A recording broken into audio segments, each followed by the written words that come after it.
अस्सलाम वालेकुम नाज़रीन, KNN के साथ मैं हूँ साइमा महमूद। आज़ाद कश्मीर में बल्दियाती इंतखाबात हुए। बल्दियाती इंतखाबात में लोग मुंतखब हुए। उनमें कई लोग हादसाती तौर पर सामने आए और कई लोग शौक से सामने आए। लेकिन हमारे साथ इस वक्त जो शख्सियत मौजूद हैं, एक ऐसी शख्सियत हैं जो कि डिस्ट्रिक्ट काउंसलर मुंतखब हुए हैं। पेशे से देखा जाए तो ये एक PhD डॉक्टर हैं, लेकिन उसके बावजूद इन्होंने अपना मुस्तकबिल, अपना पैशन छोड़कर लोगों की खिदमत के लिए सामने आई। इन्हीं से जानते हैं। अस्सलाम वालेकुम सुमेरा। वालेकुम अस्सलाम। बहुत शुक्रिया आपने प्रोग्राम में हमें वक्त दिया। सबसे पहले तो आप ये बताइए कि आप जैसा कि एग्रीकल्चर में PhD डॉक्टर हैं, लेकिन उसके बावजूद आपने अपना पैशन, अपनी एक पूरी जो मेहनत थी वो एक साइड पे रखी, अपने आप को अंधेरे में धकेल के अपने सियासत में आई, सियासत में लोगों की खिदमत के लिए सामने आई। क्यों, क्या वजह थी इसकी?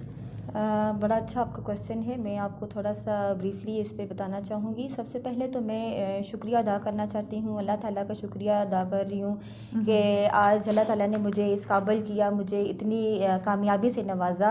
इसके बाद जो है कि मेरे बुज़ुर्गों का, मेरे वालिदैन का, मेरी इन लॉज का, इन सब का बहुत शुक्रिया, जिन्होंने मुझे बहुत सपोर्ट की और इनकी ये दुआएं मेरे साथ रही। और इसके बाद जो है कि मैं वज़ीर आज़म आज़ाद कश्मीर जनाब तनवीर रियाज साहब का मैं शुक्रिया अदा करना चाहती हूँ, जिन्होंने मेरे लिए ये रिकमेंडेशंस की कि ये जो है कि मेरिट को देख के उन्होंने ये डिसीजन लिया और मुझे जो है कि PTI की टिकट, एक पार्टी की टिकट मिलना, मतलब ये कोई मामूली बात नहीं होती है, एक बहुत ऑनर की बात होती है कि वो जो है कि वो मेरिट को बहाल कर रहे हैं, मतलब वो मेरिट को प्रमोट कर रहे हैं। और जैसा कि जो है कि ये साबिक वज़ीर आज़म पाकिस्तान जो हैं कि इमरान खान, उनका जो वो मोटिव था, उनका भी मतलब यही था कि नौजवान नस्ल को आगे लाया जाए या मेरिट को जो है कि वो फ्रंट पेज पे लाया जाए कि और उनकी जो ये जो है कि उनकी जो एक्टिविटीज़ हैं कि इसको जो है कि ये फील्ड लेवल तक हम लेके जा सकें। तो इसके बाद जो है कि मैं मीर अतीक और रहमान साहब का शुक्रिया अदा करना चाहूँगी, कायदे कुतला जो हैं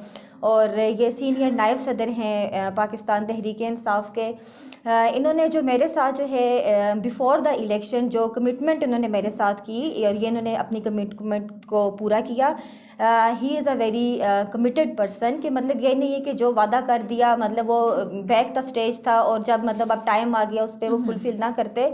उन्होंने जो है कि मतलब अपना वादा जो है कि वो पूरा किया। उसके बाद जो है कि मैं शुक्रिया अदा करना चाहूँगी बाकी जितने भी ये ज़िला के मेंबरान थे जिन्होंने मुझे ये वोटिंग की, उनमें मीर इम्तियाज़ साहब हैं और इसके अलावा मीर आदल साहब हैं और सैयद, उसके अलावा थे फ़याज़ुल हसन गिलानी साहब हैं, चौधरी नईम एडवोकेट साहब हो गए, राजा मदद अली खान हैं, मोहम्मद नज़ीर मुग़ल साहब हो गए, खालिद मुग़ल साहब हो गए और ज़मीर मुग़ल साहब हो गए। इन सब का जो है कि मैं बहुत अपने तह दिल से इनका ये मशकूर हूँ, इनका शुक्रिया अदा करती हूँ। इन्होंने मुझे सपोर्ट किया, इस काबिल किया कि आज जो है कि मैं इस नशिस्त पे जो हूँ कि वो मैं मतलब इस नशिस्त पे मैं सामने आई हूँ और इसके लिए इन्होंने मुझे काबिल बनाया। इसके बाद आपका यह था कि मैंने अपनी फ़ील्ड को मैंने छोड़ा। ऐसा नहीं है कि फ़ील्ड छोड़ने वाली बात नहीं है।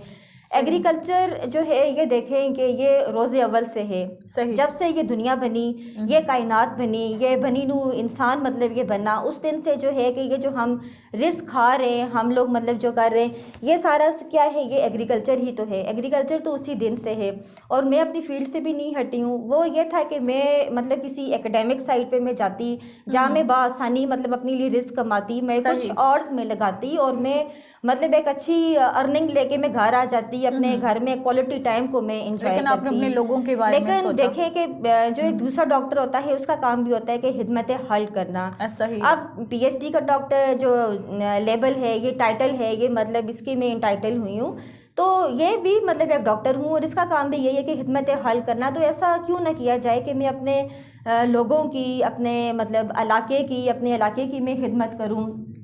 हमारा इलाका आपने कभी विज़िट नहीं किया, लेकिन जब मौका मिलेगा इंशाल्लाह आप भी विज़िट करेंगे, आप देखेंगे बड़ा खूबसूरत इलाका है। इसमें कुदरती वसाइल भी मौजूद है। हमारे पास मतलब है नेचुरल वाटर है, हमारे पास पानी है, अच्छा हमारे इतने अच्छे फील्ड्स हैं वहाँ पर, ट्रीज़ है हमारा, एप्पल इतना अच्छा हमारा एप्पल होता है, वॉलनट होता है, सीजनल वॉलनट है, वीट होती है हमारी। इसके अलावा और भी जितनी भी ये जो सीजनल क्रॉप्स होती हैं वो हमारी क्रॉप्स सुमेरा, आपने अपने लास्ट प्रोग्राम में भी अपने एग्रीकल्चर के हवाले से मतलब कि अपनी फील्ड्स, अपने ट्रीज़, अपनी तमाम जितनी भी मादनियात हैं आपके पास, उसके बारे में जिक्र किया था कि ये चीज़ें हैं, मौजूद हैं हमारे पास। अब नहीं समझती कि ये चीज़ें आपके पास इतनी सहूलियात मौजूद हैं, इनको कैसे बरोए कार लाया जाए, कैसे इनसे फ़ायदा उठाया जाए। अब देखा जाए तो हमारे इस टाइम आज़ाद कश्मीर में आटे का एक बहरान है। आप जैसे आपने कहा कि वीट हमारे पास अपना है, हमारे अपने खेतों में उगता है, तो किस तरीके से लोग इस चीज़ को एक लाइन में लाएं कि ये उनका रोज़गार भी बने और इस बहरान से भी बचा जा सके? अच्छा, उसके लिए कि हमें ऐसी पॉलिसीज़ बनानी पड़ेंगी। हमें जो है कि एग्रीकल्चर डिपार्टमेंट के साथ हमें अपना एक कनेक्शन बनाना पड़ेगा, क्योंकि जब तक हम कनेक्शन नहीं मतलब उसके साथ इख्तियार करते, हम वो एक ट्रेडिशनल सिस्टम को हम फॉलो करते हैं। ऐसा ही है। और वो जो ट्रेडिशनल सिस्टम है वो आपको प्रोडक्शन तो देता है, लेकिन फ्रूटफुल प्रोडक्शन आपको नहीं देता। ऐसा ही है। आप देखें कि हमसे पहले के मतलब जितनी भी ये नस्लें गुजरी हैं, वो लोग गुजरी है, उनका भी यही था कि वो इसी से वो ज़रिया माश भी अपने लिए बनाते थे और अपने लिए जो लेकिन अनाज आजकल के वगैरह भी नौजवान उगाते थे। नस्ल में ये चीज़ नहीं है। नौजवान नस्ल बाहर की दुनिया को ज़्यादा देते हैं, एक अहमियत देते हैं कि बाहर ज़्यादा अपनी चीज़, अपनी मादनियात, अपनी सहूलियात छोड़ के वो बाहर जलील व ख्वार हो रहे हैं। इस वक्त उनके पास कारोबार नहीं है, रोज़माश नहीं है, कुछ भी नहीं है, लेकिन अपनी चीज़ें होने के बावजूद वो ये सब बाहर कर रहे हैं। क्यों? क्या वजूहत है? ये उन्हें सहूलियात नहीं है या उनको मोटिव नहीं दिया जाता इस चीज़ के लिए? एक तो इसके लिए है कि 2 पॉइंट है, लोगों को मोटिवेट नहीं किया जाता, उनमें मोटिवेशन नहीं है। ठीक है। दूसरा ये है कि उनकी स्किल्स तो हैं लेकिन स्किल्स को पॉलिश नहीं किया जा रहा। सही। और जो बाहर की आप देखा जाए कि मतलब ये agriculture basically labour intensive work है, मतलब इसमें लेबर आपको रिक्वायर है। अब वो लेबर ये लोग वो जो बाहर जाके करते हैं, मतलब उनको वो जो अट्रैक्शन वहाँ मिल रही है, ये अट्रैक्शन यहाँ पर नहीं। यहाँ अट्रैक्शन ना होने के रीज़न ही यही है कि मतलब उनमें जो है कि ये लैक ऑफ नॉलेज है, मतलब उनमें लैक ऑफ अवेयरनेस है कि लेटेस्ट जितनी भी आप उसमें टेक्नोलॉजीज़ को यूज़ करके आप अपनी इसी चीज़ को जितना उभार सकते हैं, कि जितना बड़ा कर सकते हैं, कि मतलब इस चीज़ से वो लोग बेखबर है। वो उसकी बेखबरी की रीज़न भी यही है कि यहाँ पर कोई वो विजिट्स नहीं होते, कोई ऐसी पॉलिसीज़ नहीं बनाई गई मतलब उन इलाकों के लिए। अच्छा सुमेरा, क्या आपकी जो पुरानी MLA थी मतलब कि नूरी नार्फ साहिबा, क्या उन्होंने इस चीज़ को कभी लोगों में तरजीह नहीं दी, लोगों को इस चीज़ के हवाले से नहीं बताया कि लोग अपने ही इलाके से अपनी ही चीज़ों से मुस्तफ़ीद हो सकें, फ़ायदा उठा सकें, अपना माश का एक सिस्टम बना सकें? इस चीज़ से कभी उन्होंने कोई ऐसी तंजीम, कोई ऐसा वर्क नहीं किया इस हवाले से? बहुत माजरत के साथ हम उनकी बहुत इज़्ज़त करते हैं मैडम नूरी नार्फ की। हम भी नून लीग के साथ रहे हैं, बड़े अच्छे मतलब था, अच्छा वक्त हमारा उनके साथ गुजरा है और हम बड़े हाईलाइटेड थे, बड़े मतलब उनके ये सपोर्टर थे। उन्होंने तरक्याती काम तो किए हैं डेफिनेटली, मतलब वो काम हुए, लेकिन एक उस लेवल के काम नहीं हुए क्योंकि वो बेसिकली उस गांव से थी। उनका एक फैमिली बैकग्राउंड था वहाँ पर, मतलब उन्होंने अपने उस इलाके के लिए स्कूल का मतलब उस पर कोई उन्होंने मतलब जो एक लाइट्स दिखानी चाहिए थी, मतलब औरतों को हाईलाइट करना चाहिए था। जैसा कि देखा जाए वो खुद फीमेल थी, उन्हें इस चीज़ को बहुत ज़्यादा प्रमोट करना चाहिए था कि वहाँ की ख़वातीन को किस तरीके से काम में लाया जाए। जो वो ख़वातीन दिन भर दिन का यही काम होता है, अपने छोटे छोटे बाग बनाना, अपने घरों के काम करना, उसके बाद हैंडमेड चीज़ें बनाना, ये सब करती हैं। अगर इनको उनका एक ज़रिया माश बनाया जाए तो आई थिंक ये उन लोगों के लिए बहुत ज़्यादा फ़ायदे की चीज़ थी। तो क्या नूरी नार्फ साहिबा ने ऐसा कोई सेंटर, ऐसा कोई सिस्टम या ऐसी कोई तंजीम वहाँ पे नहीं की? नहीं, ऐसा जो है कि मुझे तकरीबन मेरी शादी को 6 to 7 राउंड अबाउट इतने ईयर्स मुझे हो गए। और हम लोगों का ये होता है कि ऐसा नहीं है कि हमारा कोई एनुअल विज़िट होता है, हम लोग तकरीबन फोर्टनाइटली भी होता है, कहीं हम मंथली हो गया, इसमें से हम लोग वहाँ पर जाते हैं। तो अब तक जो है कि मतलब उन्होंने ऐसा नहीं किया। वहाँ पर वुमेन स्ट्रेंथ है, अच्छी खासी वुमेन स्ट्रेंथ है, हार्ड वर्किंग वुमेन्स हैं। ऐसा ही है। वोकेशनल सेंटर होना चाहिए था कि उनकी लड़कियों की जो औरतों की वो जो स्किल थी वो उसको मतलब सामने लाना चाहिए था। ऐसा कोई सेंटर वहाँ नहीं बन सका। फिर उसके अलावा आपने ये देखा होगा वहाँ पर जो हमारा जो इंफ्रास्ट्रक्चर है, जो रोड्स हैं, उनकी बड़ी खस्ता हाली है। और ऐसी कितनी ही मतलब हमारा वहाँ पर ये जो है वुमेन्स हैं, अक्सर ये मैटरनिटी के टाइम पे ये रास्ते में ही दम तोड़ देती हैं। मतलब उनको वहाँ पर जो है ना कि एक वो बेसिक हेल्थ यूनिट मतलब वो नहीं बना सकी, जो मेरे ख्याल से कि एक बहुत ज़रूरी था।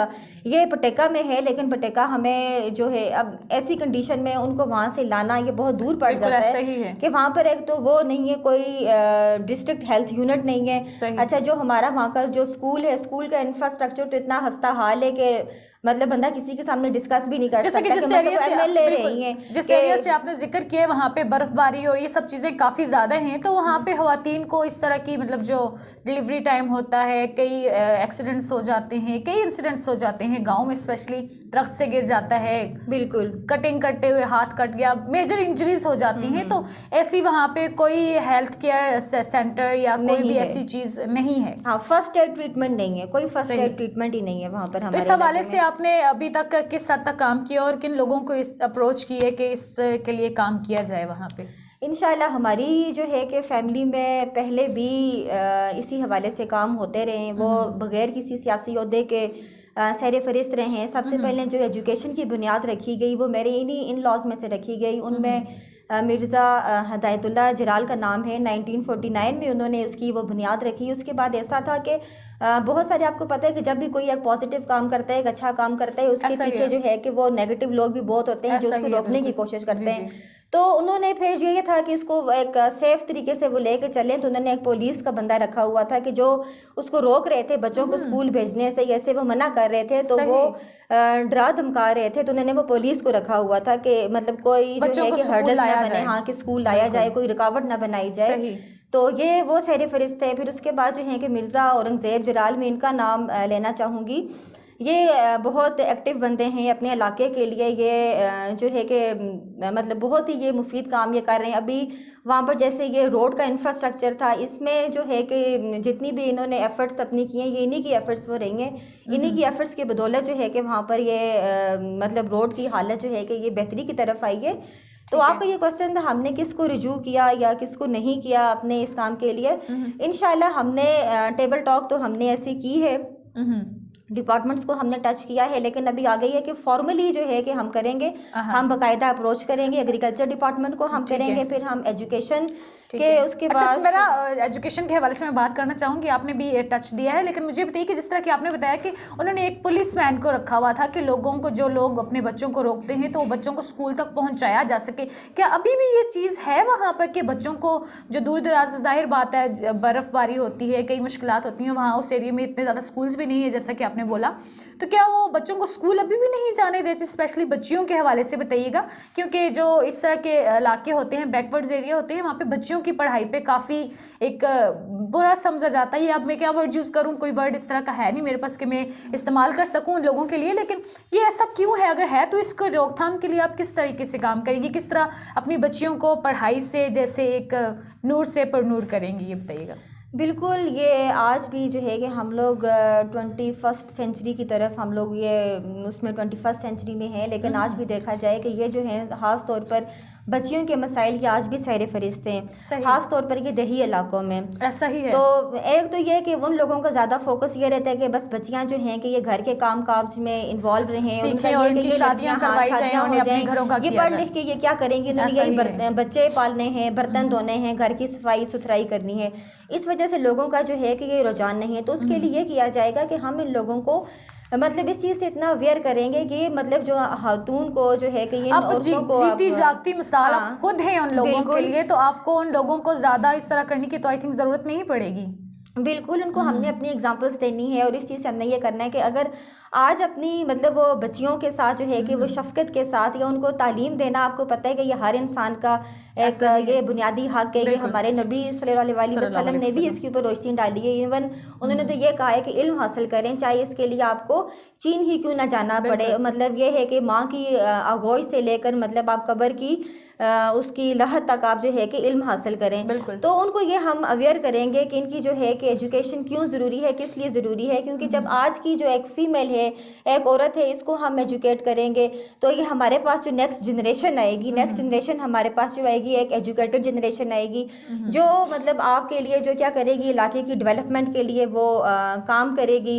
और मतलब जिसका जो भी आगे तरक्की के लिए जैसे भी निकलना है, जिन चीज़ों का वो चुनाव करना है, वो एक अच्छे तरीके से वो कर पाएंगे। अच्छा सवेरा, इसी हवाले से एक और मेन चीज़ है बच्चियों के हवाले से ही कि गाँव में ये जो पसमानदा इलाका होते हैं, ये जो गाँव लोग इस तरह के जो बैकवर्ड्स एरिया होते हैं, यहाँ पे देखा जाता है कि छोटी छोटी बच्चियाँ 12-13 साल की होती हैं, 15 साल की होती हैं, 15-16 की एज में उनकी शादी कर दी जाती है।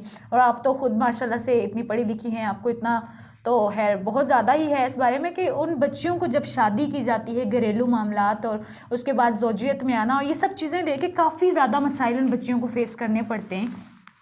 तो उन लोगों के लिए, उन बच्चियों के लिए आप किस तरह सहूलियात फराहम करेंगी और किस तरह उन लोगों को मतलब कि जो लोग ऐसी चीज़ें करते हैं इसकी रोकथाम के लिए कुछ इस तरह का स्टेप आप उठाएंगी? इंशाल्लाह बिल्कुल, क्यों नहीं, हम ऐसा करेंगे। ये भी बताइएगा कि क्या ये चीज़ अभी तक वहाँ पे मौजूद है? मौजूद तो मतलब हम ये नहीं कह सकते कि 100% है, it's not about 100%, but according to my knowledge it's round about up to 65 to 70%। ये आपको अभी भी ऐसी ये चीज़ नज़र आएगी। और स्पेशल ये होता है कि जेंडर डिस्क्रिमिनेशन बहुत ज़्यादा है। मेल को बहुत अहमियत दी जाती है, आज भी ऐसा है। बिल्कुल, हाँ, मेल बड़े वो एक डोमिनेटेड फिगर है। मतलब ये नहीं है कि वो अपनी चाइल्डहुड से लेकर मतलब अडल्टन्स तक जो है कि वो इसी में वो जाते हैं। मतलब एक छोटा बच्चा भी होगा, उसको भी अगर उसकी बड़ी बहन है, लेकिन आपने वो प्रेफर किसको करेंगे? वो छोटे बच्चे को प्रेफर करेंगे, बेटे को करेंगे। ये चीज जो है कि ये आज भी मतलब वहां पर ये सर्कुलेट है, काफी हाईलाइटेड है ये चीज। तो खैर मैं अब इसको वो क्या करूं कि मैंने खुद भी ऐसा देखा और एक दो दफा मतलब ऐसा मैंने इस पे बोला भी है कि बेटा ये नहीं कि आपको ये जन्नत का दरवाजा खोल के देगा या बेटी आपको दोजख में लेके जाएगी। जबकि ये देखें कि अल्लाह ताला ने औरत को इतना बड़ा रुतबा दिया है कि जन्नत जो है कि इसके कदमों तले अल्लाह ताला ने रख दी है।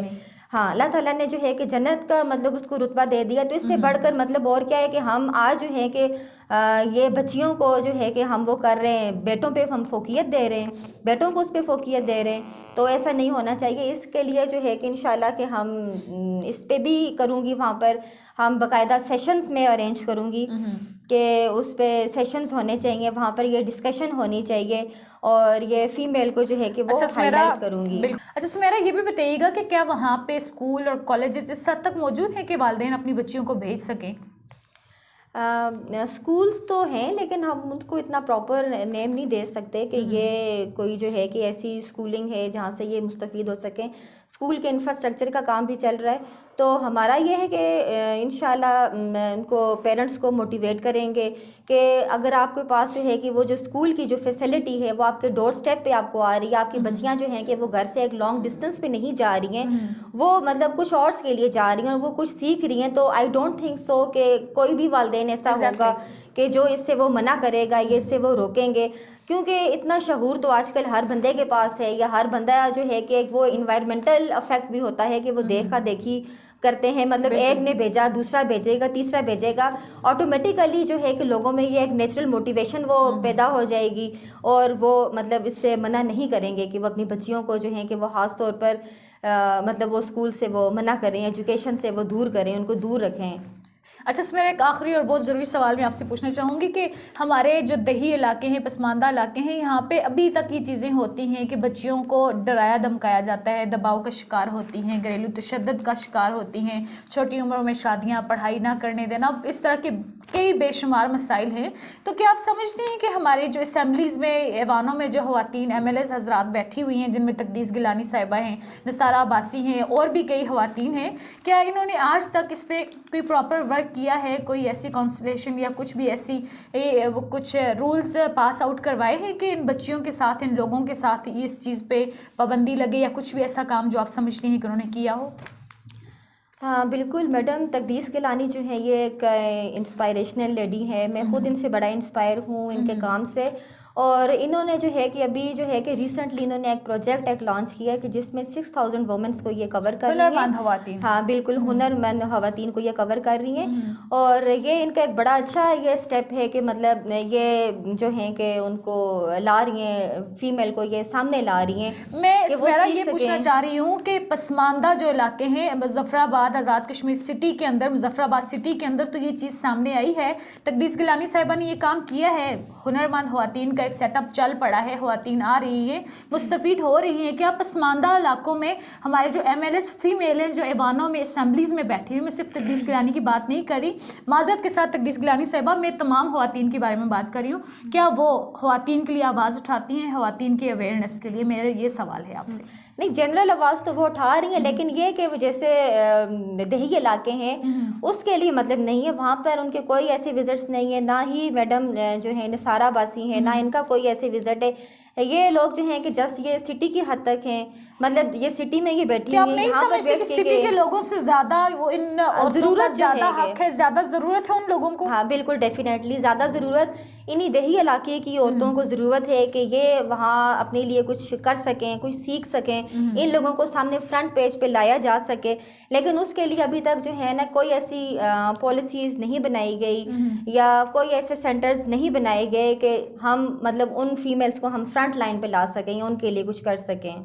सुमेरा, जैसा कि आप अपने इलाके से सामने आए हैं, एक पढ़ी लिखी ख़वातीन है, अपने इलाके के लिए, अपनी ख़वातीन के लिए, अपनी बच्चियों के लिए एफर्ट्स करेंगी, उनको वो सहूलियात देंगी कि आप नहीं समझते कि जो बाकी इलाके हैं जहाँ पे औरतों को सामने नहीं आने देते, मर्द दबाते हैं जी, औरतें क्यों सामने आए, क्या करेंगी औरतें, हम मर्द ही हैं, सब कुछ हम मर्दों पे ही है, हम सब कुछ करते हैं, तो क्या आप नहीं समझते कि हमारी ये जो MLAs हजरात हैं जो असम्बलियों में, ऐवानों में बैठी हुई हैं, इन्हें उन औरतों को, उन लोग फीमेल्स जो हैं उन्हें प्रमोट करना चाहिए, सामने लाना चाहिए कि वो अपने इलाके, अपनी ख़वातीन के लिए काम करें?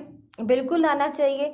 जब हमने एक डेवलपमेंट हमने देखनी है तो उसके लिए फिर बहुत ज़रूरी होता है कि हम उन वुमेंस को, उन फीमेल देखा जाए तो मेजॉरिटी जो हमारा वोट बैंक होता है वो इन्हीं फीमेल्स के ऊपर डिपेंड कर रहा होता है। तो ये I think so it is very essential कि हम उनको लेके आएँ, उनको बाहर लेके आएँ, उनको सामने लाएँ कि हम जिससे ये है कि डेवलपमेंट भी हमारी होगी और उनकी जो वुमेन होंगी उनकी ग्रूमिंग भी हो जाएगी, और ये है कि हमारे पास अल्टीमेटली जो नेक्स्ट जनरेशन आएगी वो भी एक स्किल्ड फॉर्म में हमारे पास सामने आएगी। तो सुमेरा, जैसे कि मैंने तो कहा था कि लास्ट सवाल है, लेकिन एक और बहुत ज़रूरी सवाल मेरे जहन में आ गया। ये बताइएगा कि ये जो 30-32 साल बाद बलदियाती इंतखाबात हुए हैं, इनमें कई ख़वातीन भी सामने आई हैं, कई मर्द हजरात भी सामने आए हैं, लेकिन देखा जाए तो सियासत बरादरीज़म पे और इन चीज़ों पर ज़्यादा होती है। क्या आप समझते हैं कि बलदियाती इंतखाबात के बाद आम आदमी को उनका वो हक़ मिलेगा, और जो काउंसलर हजरात मुंतखब हुए हैं, चाहे वो डिस्ट्रिक्ट लेवल पर हो, यूनियन लेवल पर हो, या जिस भी सीट पर, ओहदे पर हो, तो क्या वो उस तरीके से काम कर सकेंगे जिस तरीके से उनका करने का हक है या वो करना चाहते हैं अपने लोगों के लिए? बिल्कुल कि देखें कि ये तकरीबन 31 सालों के बाद जो है कि ये इलेक्शन सामने आए हैं, और ये है कि ये इन्होंने टॉप टू बॉटम ये अप्रोच है कि ये बिल्कुल इक़्तिदार को निचली सतह पर लाया गया है। तो ये जो उन्होंने कोशिश की है तो इंशाल्लाह इसका जो एक लाहा अमल होगा वो भी सामने आएगा, लोग काम भी करेंगे और वो सामने भी आएगा। नाज़रीन, हमारे साथ मौजूद थे सुमेरा राशिद जराल, जिन्होंने बहुत सारी एफ़र्ट्स की और आगे भी कह रही हैं कि इनका ये कहना है कि आगे भी मैं कोशिश करूंगी कि अपने इलाके की ख़वातीन के लिए, अपने इलाके के लिए, अपने लोगों के लिए एग्रीकल्चर के ज़रिए और अपनी तमाम तर जितनी भी इनकी अप्रोचेज़ हैं उन सब के लिए ज़रिए अपने लोगों को मुस्तफ़ीद कर सकें। नाज़रीन, आज के लिए बस इतना ही। अगले प्रोग्राम तक के लिए दीजिए इजाज़त। अल्लाह हाफ़िज़। शुक्रिया।